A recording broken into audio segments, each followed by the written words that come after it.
পেয়ে গেছি, পয়সা উসুল হয়ে গেছে, সবাই উঠে পড়েছে। যোগীরহাট পৌঁছে গেলাম, ক্লিয়ার দেখা যাচ্ছে।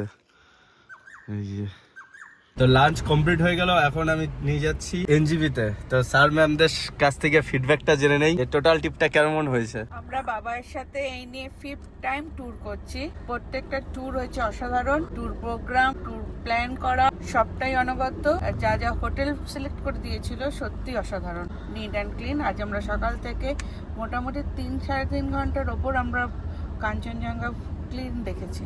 খুব ভালো, আমরা স্যাটিসফাইড। আপনারা আসুন, যোগাযোগ করুন, আশা করি আপনারাও স্যাটিসফাইড হবেন।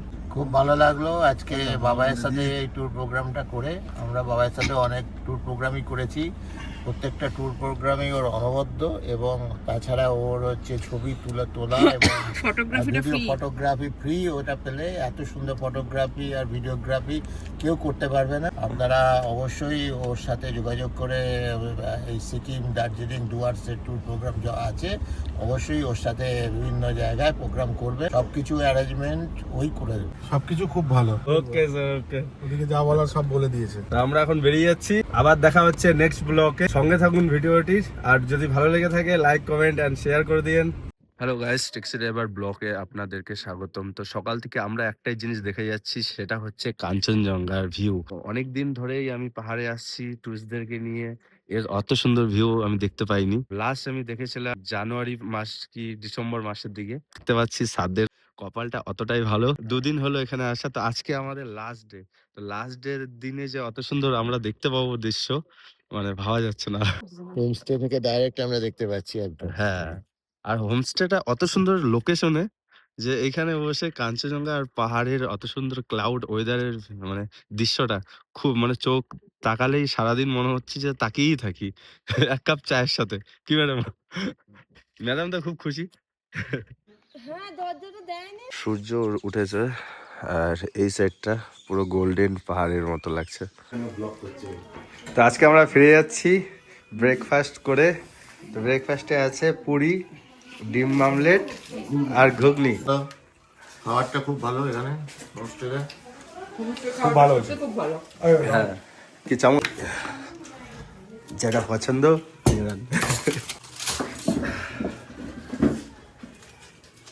বড় বড় পুরি। তো ফ্রেন্ডস, আমরা বেরিয়ে যাচ্ছি, আর আমি যাব হচ্ছে যোগীরহাট আর মংপু হয়ে, সেবক হয়ে এনজিপি। ওকে টাটা। হ্যাঁ, আবার সাইট তো আছেই, সাইট করতে করতে যাবো। আর খুব ভালো লাগলো এই হোমস্টেটাতে থেকে। আর ম্যাডামটা ফটো তুলছে, ফটো তুলতে ব্যস্ত। এই আমার ডিগ্গি, বড় ডিগ্গি একদম সেট হয়ে গেছে। ফলটা হচ্ছে বাড়ির থেকে নিয়ে আসছিলাম, অতটা ঠান্ডা ছিল না, এখন একদম মনে হচ্ছে ফ্রিজ থেকে বের করা, মানে গাড়ির ডিগ্গির থেকে ফ্রিজ থেকে জল বের করে নিয়েছি, অতটাই ঠান্ডা। বন্ধুরা, আমি শিটং থেকে যোগীরহাট যাচ্ছি। তো যোগীরহাটে যাওয়ার রাস্তাটা অতটাই বাজে যে আমাদের এই ছোট গাড়ির জন্য খুবই বিপজ্জনক। যদি নিচে নামতে হয় তাহলে আস্তে ধীরে তো নেমে যায়, কিন্তু কেউ ভুল করেও এই ছোট গাড়ি নিয়ে এই যোগীরহাট থেকে শিটং আসবেন না, খুবই বাজে, নিচে লেগে যায়। ভুলেও কেউ এই রাস্তা দিয়ে উঠবেন না। আপনারা যদি শিটং আসেন তাহলে কাশিয়ান হয়ে উঠেন, শিবখোলা রাস্তা দিয়ে উঠেন।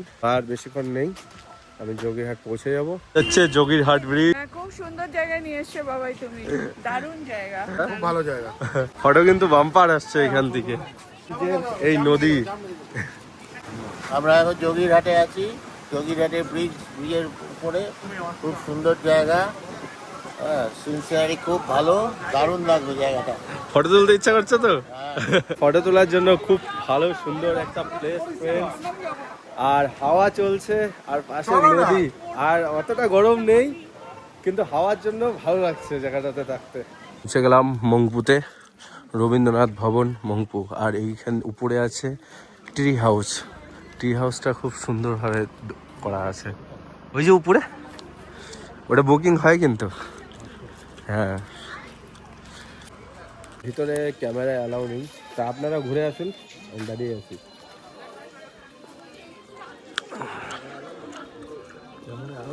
না, এখন বেরিয়ে যাবো লাঞ্চের দিকে। লাঞ্চ কোথায় করবেন স্যার? তোমার এলাকা, তুমি যেখানে নিয়ে যাও। আমার এলাকা, আচ্ছা ঠিক আছে। রাস্তায় পুরো আচ্ছা, পাহাড়ের দিকে খাবেন না সমতলের দিকে খাবেন? যেখানে তোমার ভালো পাহাড়ের দিকেই খাবো। রানিং আচ্ছা, হোটেলে খাওয়াবে ঠিক আছে, হ্যাঁ, রানিং কি অনেক সময় লাগবে আচ্ছা, রানিং হোটেলেই খাওয়াচ্ছি। আমি সমতলে খাবো না, ভীষণ নোংরা। হুম। রানিং হোটেল একদম চলছে মিল সিস্টেম আচ্ছা